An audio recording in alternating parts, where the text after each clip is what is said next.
कहानी शुरू होती है। हम बहुत से बच्चों को फुटबॉल ग्राउंड में खेलते हुए देखते हैं। ये सभी बच्चे आपस में दोस्त थे। पता चलता है कि इनमें से एक बच्चे का आज बर्थडे भी था। कोच उस बच्चे के बर्थडे को स्पेशल बनाने के लिए इन सभी बच्चों से कहते हैं क्यों ना आज कुछ एडवेंचरस किया जाए। हम सब लोग यहाँ पास की केव के अंदर चलते हैं। बच्चे तो बच्चे थे, सभी एडवेंचर करने के लिए तैयार और एक्साइटेड। सभी बच्चे अपनी साइकिल्स पर अपनी कोच के साथ उस केव की तरफ निकल जाते हैं, सिवाय एक बच्चे के जिसे घर पे थोड़ा काम था। ये सब लोग इस गार में पहली मर्तबा आए थे। एक्साइटमेंट में इन्हें पता ही नहीं चलता कि कब ये लोग गार के थर्ड चैम्बर तक पहुंच गए। गार का थर्ड चैम्बर एंट्रेंस से पूरे 1 किलोमीटर दूर था। उनके वहां जाते ही बाहर मौसम बुरी तरह खराब हो जाता है। बारिश आना शुरू हो जाती है। ये बारिश भी आम बारिश नहीं थी, तूफानी बारिश थी और थाईलैंड की ऐसी बारिश जो कई दिनों तक नहीं रुकती। सीन कट होकर हमें बच्चों के पेरेंट्स का एक सीन दिखाया जाता है। जिस बच्चे का आज बर्थडे है, सभी पेरेंट्स मिलकर उस बच्चे की बर्थडे पार्टी की तैयारी कर रहे हैं, लेकिन कोई भी बच्चा अभी तक अपने घर वापस नहीं लौटा। इंतजार करते करते ये लोग थक चुके थे और तब इनकी टीम का वो बच्चा जो इनके साथ नहीं जा पाया था, वो इन पेरेंट्स को बताता है कि सभी बच्चे मिलकर केव में गए थे।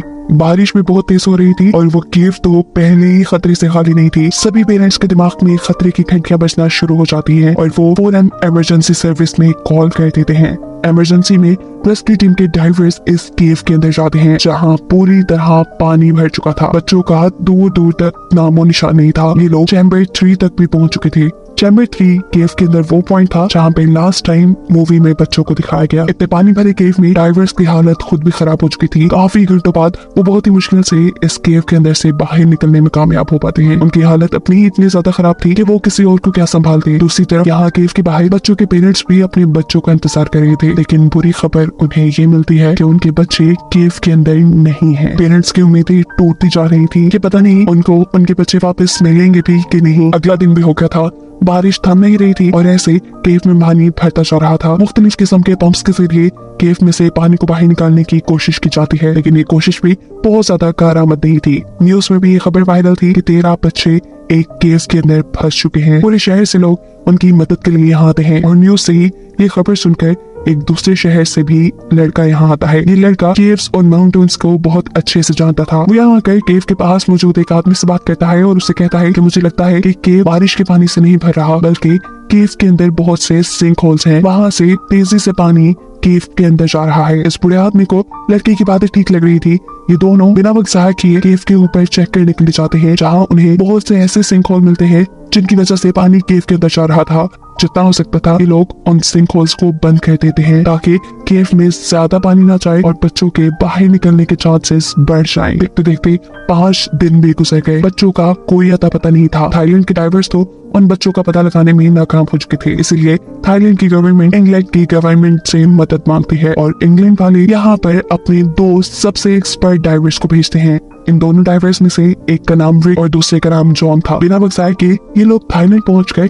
इस केव के पास आती है। उनका पहला मिशन बच्चों को रेस्क्यू करना था। अपने डाइविंग सूट पहनकर ये लोग केव के अंदर जा चुके थे। केव के अंदर पानी का लेवल बहुत ज्यादा था, सांस लेना इंतहा मुश्किल था। ऐसे भी किसी का जिंदा रहना भी। ये लोग 800 मीटर, 900 मीटर, 1000 मीटर, यहाँ तक के 1600 मीटर केव की गहराई में चले जाते हैं, लेकिन यहाँ तक उन्हें बच्चों का कोई नामो निशान नहीं मिलता। इसी जगह पर उन्हें एक इंजीनियर मिलता है जो यहाँ पंप लगाने के लिए आया था, लेकिन पानी का लेवल बहुत ज्यादा होने की वजह से उसे बाहर बाहर पानी का अटैक्स आ रहे थे। जॉन और निक उसकी जान बचाने की कोशिश करते हैं। जॉन उसे अपना ऑक्सीजन मास्क देता है और रिक से कहता है कि तुम इसे किसी तरह यहाँ से बाहर निकालो। याद में इतना ज्यादा पैनिक हो रहा था कि रिक को उसे यहाँ से बाहर निकालना सबसे बड़ा मिशन लग रहा था, लेकिन किसी तरह वो इस आदमी को बाहर निकालने में कामयाब हो जाता है। रिक उस आदमी से जॉन का ऑक्सीजन मास्क लेकर फौरन अंदर की तरफ जाता है। जॉन भी अपना ऑक्सीजन मास्क लेकर ये दोनों इस केव से बाहर आ जाते हैं। बाहर आकर जब सब लोग इनसे अंदर की कंडीशन पूछते हैं तो इन्हें ना चाहते हुए बुरी ही खबर देनी पड़ी थी कि 1600 मीटर दूर तक इन्हें बच्चों का कोई नामो निशान नहीं मिला। हो सकता है कि बच्चे इससे भी दूर निकल गए हों, या ये भी हो सकता है कि बच्चे मर गए हों, लेकिन बच्चों की लाशें भी वहाँ नहीं है। बच्चों को अंदर फंसे 7 दिन गुजर चुके थे। ड्राइवर्स भी हाथ पे हाथ रख के नहीं बैठ सकते थे। ये लोग फैसला करते हैं कि ये 1600 मीटर आगे जाकर बच्चों को चेक करेंगे, लेकिन मसला था केव में लगातार बढ़ता हुआ पानी।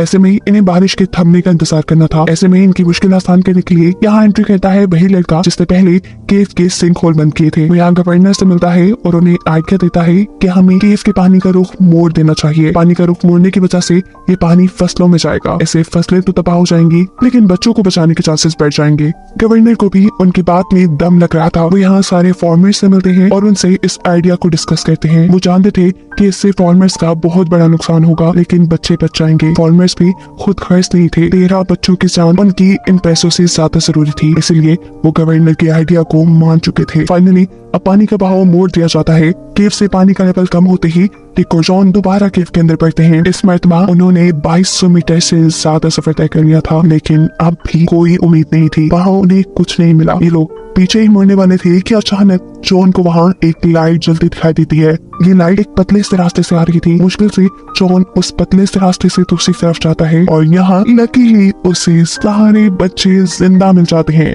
बच्चे सही सलामत थे। रिक और जॉन को ये देखकर बहुत खुशी थी लेकिन भूख से इनका बुरा हाल था। रिक और जॉन अब इन लोगों की वीडियो बनाकर बाहर ले जाते हैं क्योंकि ऐसे विदाउट ऑक्सीजन मास्क वो इन बच्चों को यहाँ से बाहर नहीं निकाल सकते थे। यहाँ जब जॉन इनकी वीडियो बना रहा था तो कोच उस वीडियो में कहता है कि मेरी ही गलती है, मैंने ही बच्चों को इस एडवेंचर करने, लेकिन सारे बच्चे उसकी बात काट देते हैं और कहते हैं कि नहीं, कि कोच ही है जिनकी वजह से हम अभी तक जिंदा हैं। इन्होंने हमें मेडिटेशन करवाई और हमें जिंदा रहने का हौसला दिया, हमारे अंदर उम्मीद जला के रखी कि हम यहाँ से बच निकलेंगे। रिक और जॉन वीडियो बनाने के बाद इन दोनों से कहते हैं कि थोड़ी देर में हमारी बाकी टीम तुम सबको बचाने के लिए यहाँ आ जाएगी, अपनी अपनी हिम्मत बनाए रखना। बाहर आकर ये सभी लोगों को ये खुशखबरी दे देते हैं कि उनके सभी बच्चे जिंदा सलामत थे। वो सबको बच्चों की वीडियो दिखाते हैं जो वीडियो देखकर उन लोगों की जान में जान आई थी। सभी लोग बहुत खुश थे लेकिन दूसरी तरफ रिक और जॉन नहीं, ऐसे जैसे उन्हें किसी गड़बड़ी का अंदाजा हो। वो यहाँ गवर्नर से मिलते हैं और उन्हें बताते हैं कि बच्चे अभी तक अंदर बिल्कुल जिंदा सलामत हैं लेकिन उन्हें वहाँ से निकालना सबसे बड़ा मिशन है। केव की एंट्रेंस में पानी का लेवल बहुत ज्यादा है। ऐसे में जब वो इतना बड़ा इंजीनियर पैनिक हो रहा था तो फिर ये तो छोटे छोटे बच्चे हैं। बच्चों तक रेस्क्यू टीम के जरिए खाना पानी पहुंचा दिया गया था। वहाँ पर डॉक्टर्स भी जा चुके थे जिन्होंने बच्चों का चेकअप भी कर लिया था लेकिन अभी तक उन्हें बाहर निकालने की कोई स्ट्रेटेजी तैयार नहीं की गई थी। बच्चों के पेरेंट्स गवर्नमेंट पर नाराज हो रहे थे कि आज 12 दिन गुजर गए हैं, बच्चों को बाहर क्यों नहीं निकाला जा रहा, लेकिन गवर्नर के पास उनको देने के लिए कोई जवाब नहीं था। वो बच्चों के पेरेंट्स को ये कहकर रिलैक्स करते हैं कि बच्चे वहाँ बिल्कुल ठीक है, उनके पास खाना पानी सब कुछ पहुँचा दिया गया है और जल्द उन्हें निकाल भी लिया जाएगा। पेरेंट्स अपने अपने बच्चों के लिए लेटर्स भी लिखते हैं जो डाइवर्स बच्चों तक पहुँचा चुके थे। कोच को लग रहा था कि इन सभी लेटर्स में उनके लिए बुराई होगी लेकिन सभी पेरेंट्स यहाँ कोच का शुक्रिया अदा कर रहे थे कि उन्होंने उनके बच्चों को जिंदा रहने की हिम्मत दी। दूसरी तरफ बच्चों को केव से बाहर निकालने के लिए जॉन और रिक ने एक एनेस्थीसिया डॉक्टर को बुला लिया था। उन्होंने प्लान किया था कि ये लोग बच्चों को बेहोश करके ऑक्सीजन मास्क लगाकर वहाँ से बाहर निकाल लेंगे लेकिन डॉक्टर को उनका ये मशवरा बिल्कुल नहीं अच्छा लगा। डॉक्टर का मानना था कि अगर आधे रास्ते में बच्चों को होश आ गया तो बच्चे और भी ज्यादा पैनिक कर जाएंगे, पर जॉन और रिक के पास अब कोई दूसरा आइडिया भी नहीं था। इतने में ही हमें केव का सीन दिखाया जाता है जहाँ पर रेस्क्यू टीम बच्चों तक कुछ जरूरी सामान पहुँचाने में बिजी थी। ऐसे में एक डाइवर जब बच्चों को चीजें देकर वापस आ रहा था तभी उसका पाँव केव में एक रस्सी के अंदर फंस जाता है। वो अपने पाँव को वहां से निकालने की बहुत कोशिश करता है लेकिन इस सारी कोशिशों में उसके ऑक्सीजन सिलेंडर का पाइप भी वहां ही एक पत्थर में फंसकर टूट जाता है। इस टाइम वो पानी में था और ऑक्सीजन ना मिलने की वजह से उसकी वही मौत हो जाती है।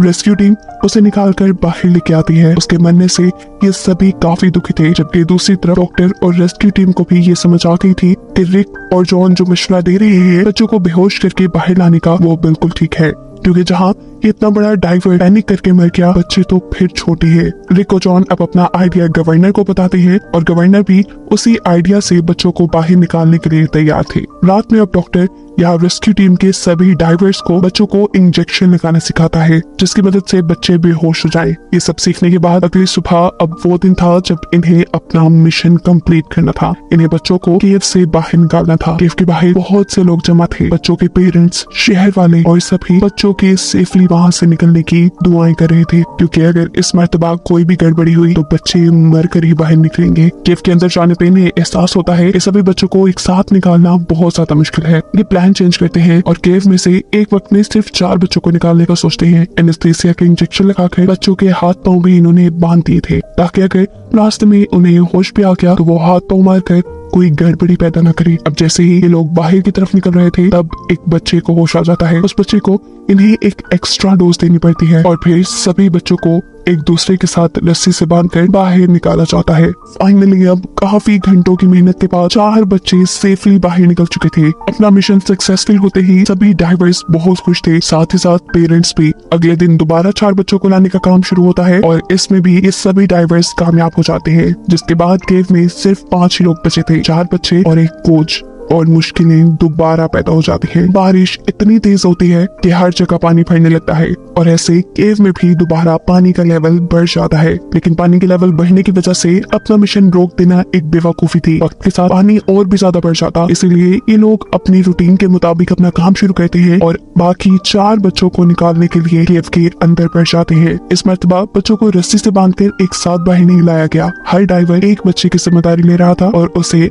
आराम से बाहर निकाला जा रहा था। 3 बच्चों के सेफली बाहर निकलने के बाद यहाँ चौथे डाइवर से गलती हो जाती है। उसके हाथ से रस्सी छूट जाती है, जिससे वो खुद भी यहाँ पानी में बहने लगा था। लेकिन वो किसी तरह एक चट्टान को पकड़कर अपने आप को स्टेबल करता है। उसके हाथ में बच्चा भी था, जिसे वो अपनी जान खतरे में डालकर संभाल रहा था। ये डाइवर और ये बच्चा मर भी सकते थे, लेकिन इन दोनों की किस्मत अच्छी थी क्योंकि रिक की नजर उनके ऊपर पड़ जाती है। वो दूसरे डाइवर से कहता है, तुमने हिम्मत नहीं हारनी, अभी मेरे पीछे एक और डाइवर आ रहा है, मैं उसे तुम्हारे तक भेजता हूँ, लेकिन पहले मैं इस बच्चे को बाहर छोड़ा हूँ। रिक अपने पास मौजूद उस बच्चे को बाहर छोड़कर दूसरे डाइवर को इनकी जान बचाने के लिए भेजता है और फाइनली ऐसे ये लोग इस बच्चे को, डाइवर को और कोच को भी निकालने में कामयाब हो जाते हैं। इन लोगों का मिशन पूरा हो चुका था।